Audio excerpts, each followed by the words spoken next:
कटान लगभग 3-4 साल से इनके जी में 50 से 100 बीघा खेती रही होगी, वह आज एक कड़ी भी नहीं बची। मेरे पास आज एक कड़ी गांगेपुर का नहीं बचा। बड़े काश्तकार होने के बाद मैं भूमिहीन हो गया।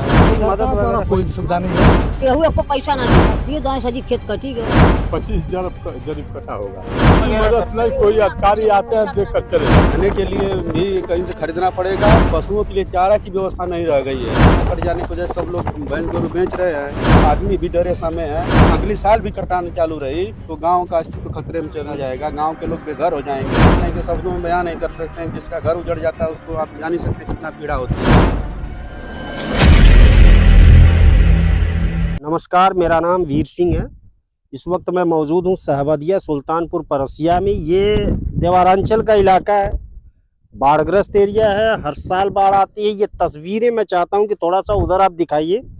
और ये कटान हो रही है जिसमें मुझे लगता है कि यहाँ पे हजारों बीघे खेत यहाँ के किसानों का हर साल कट जाता है। इस बार भी अच्छी खासी कटान हुई है। लोग परेशान हैं। कुछ लोग मिले हैं, उनसे बातचीत करते हैं। सर, ये कटान का क्या मामला है और कितनी बार से परेशानी होती है? ये करीब कटान लगभग 3-4 साल से शुरू हुआ है। 3 साल से लगभग शुरू हुआ है। और 3 साल में मान कर चलिए कि इस गांव के बहुत बड़े काश्तकार भी रहे, छोटे काश्तकार भी रहे, जिनके जी में 50 से 100 बीघा खेती रही होगी, वह आज एक कड़ी भी नहीं बची है। पूरे की पूरी कटान हो गई। तो कुछ बचा कुचा था तो पिछले साल तो कटान नहीं हो पाई थी, लेकिन इस साल फिर कटान हुई है। तो कई 100 बीघा तो इस साल भी कटान हो गई है। सो परसिया से लेकर के और यहाँ सबदिया के बीच में। अच्छा, गांगेपुर सबदिया के बीच में। आज इसके पहले जो कटा है वह गांगेपुर, ज़्यादातर गांगेपुर का रकबा कटा है, जिसमें गांगेपुर के रकबे में परसिया के भी निवास करते हैं। अच्छा, काश्तकार हैं, क्योंकि परसिया के लोग काश्तकारी परसिया में नहीं है, उनकी सारी काश्तकारी गांगेपुर में है। अच्छा, अगर 70 बीघा खेत उनका है तो गांगेपुर खेत रहा है। और मैं खुद उसमें काश्तकार हूँ। जो मैं जोड़ा जाए तो बड़े काश्तकार में गिनती होती है। लेकिन मेरे पास आज एक कड़ी गांगेपुर का नहीं बचा है। बोलिए, एक कड़ी गांगेपुर का नहीं बचा है। और बड़े काश्तकार होने के बाद मैं भूमिहीन हो गया है। भूमिहीन हो गया? हाँ, एकदम भूमिहीन हो गए। और कोई भी चारा नहीं है जिससे मतलब कुछ बचे। थोड़ा बहुत खेत सबदिया में बचा है, दूसरे मौजे में बचा है 1-2 बीघा एक मुश्किल से। उसी 1-2 बीघा खेत में 3-4 भाई हम लोग मिल करके उसमें अपना काम चला लेते हैं। नहीं तो अनाज बिना मदद है सरकार द्वारा कोई मदद वगैरह कोई सुविधा नहीं है। सरकार कुछ नहीं दिया है। हाँ, एकदम सरकार हमन के कऊ बारिश से ना दिया। भूजा उजा तो बांटत रहना। कुछ नहीं बांटा, कुछ एक पैसा की कुछ नहीं बांटा हम लोग। इधर कुछ मिलल? हाँ, कुछ ना एकदम। कितनी दिक्कत बाढ़ से? अरे बहुत दिक्कत है। सब एको तनको खेती ना, सब खेती हमान को पानी में है। हाँ, कुछ ना बचल तो मैंने लिया के भाई से कोनो मदद क्यों? कुछ ना। अरे तमाम नेता होता आवन। अरे एको नेता केहू एको पैसा ना दिया। हाँ ना। तो अब की दाई का नुकसान भयल है? अब की दाई सजी खेत कटी गयल है। ऐसे जी कट गया, बचत तो बालू पर गया। बताइए। बालू पर गया। इस समय आंसू कटा है। हम समझते हैं कि इधर देखिए ना, सामने देखिए। 20 जरीब, हाँ, 25,000 जरीब कटा होगा ये लगभग। हर साल ये ऐसे ही कटान होती है आप लोगों की? जरीब बताते हैं।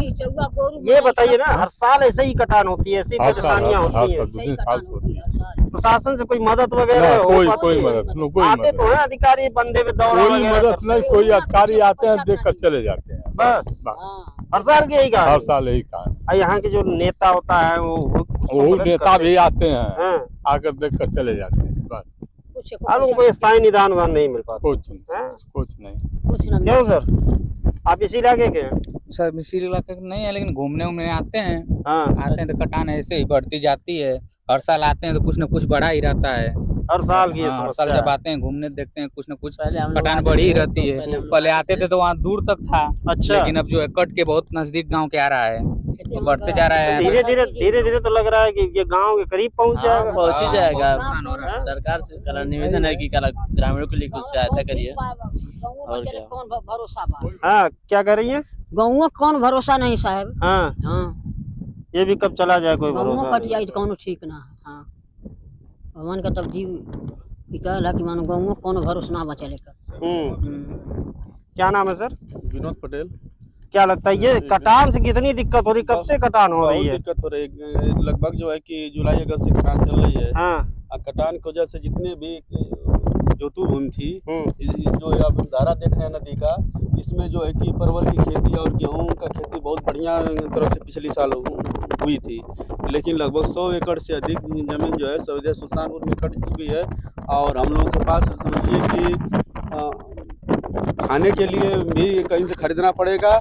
और सबसे बड़ी समस्या है कि हमारे जो पशु हैं, पशुओं के लिए चारा की व्यवस्था नहीं रह गई है और सब लोग परेशान हैं। काफ़ी देवारांचल में काफ़ी पशु रखे जाते थे, किसानों का एक आय का स्रोत था जो है कि पशु रखना, दूध दूना बेचना, भैंस का इधर उधर करना। लेकिन अब खेती कट जाने को, दोबारा कट जाने की वजह से सब लोग भैंस गोरू बेच रहे हैं।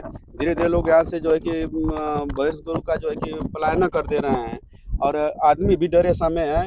अब मान लीजिए कि यहाँ से 400 मीटर सऊदिया सुल्तानपुर हमारा गांव इधर दिख रहा है और इसी स्पीड से अगर अगले साल भी कटान चालू रही तो गांव का अस्तित्व खतरे में चला जाएगा। गांव के लोग बेघर हो जाएंगे और बेघर होने के बाद दर बदर भटकना पड़ेगा।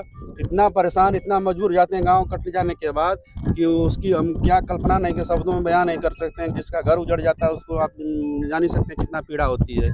तो सर हम यही चाहते हैं, प्रशासन की तरफ से हमारी मांग है कि कम से कम इस गांव को बचाने के लिए, ज़मीन तो जो कटी गई, ये जो 2-3 गांव फरसिया है, गांगेपुर है, सबदिया है, बरामदपुर है, इन गाँव को बचाने के लिए अगर इस पर ठोकर बनाकर, न्यूज़ बनाकर इस नदी को रोका जाता, पाइलिंग बनाकर जो भी प्रशासन की व्यवस्था हो, या नदी की जो है कि उधर की व्यवस्था करे, किसी तरह से मतलब नदी का धारा को नहीं मोड़ा गया तो गांव के अस्तित्व पर ही खतरा है, अस्तित्व पे खतरा है। खतरा है। तो ये बताइए, अभी सांसद आए थे, विधायक आए थे, इसके पहले डीएम, एसपी सारे अधिकारी यहाँ पर दौरा करते हैं, कुछ तो लाभ मिलता होगा इसका या फिर हवा ये सब? यार जी मौके का दौरा किए थे, नदी के किनारे लाए थे, आए थे लोग, हम नहीं आ पाए थे संजोग से। तो उन्होंने कुछ आश्वासन दिया है कि मतलब बाढ़ रफ्तार नीचे जा रही है तो अधिकारी को बुलवा कर दिखवाया जाएगा, ठोकर की जरूरत होगी तो ठोकर लगवाया जाएगा।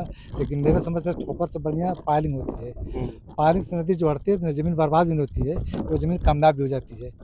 और ठोकर से क्या होता है, ठोकर से एक ब्रेकर हो जाता है, गाड़ियाँ इस पास उस पार नहीं आ पाती, जा पाती हैं। और पायलिंग होती है, नदी भी हट जाती है और ज़मीन भी कहीं बर्बाद नहीं होती है, आने जाने में दिक्कत भी नहीं होती है। तो पायलिंग व्यवस्था अगर हो जाए तो सबसे बेटर रहेगा, सबसे बेहतर जी। ये आपने देखा, ये कुछ समस्याएं थी। ये देवारांचल का इलाका है और यहाँ पर बाढ़ का एरिया, जहाँ हर साल बाढ़ आती है, लोग परेशान होते हैं। कुछ लोगों की अपनी खुद की व्यथा थी, परेशानियां थी। चलिए कहीं और चलते हैं, कुछ लोगों से बातचीत करेंगे। दीजिए हमें इजाजत। मैं हूँ वीर सिंह, देखते रहिए समाचार इंडिया लाइव।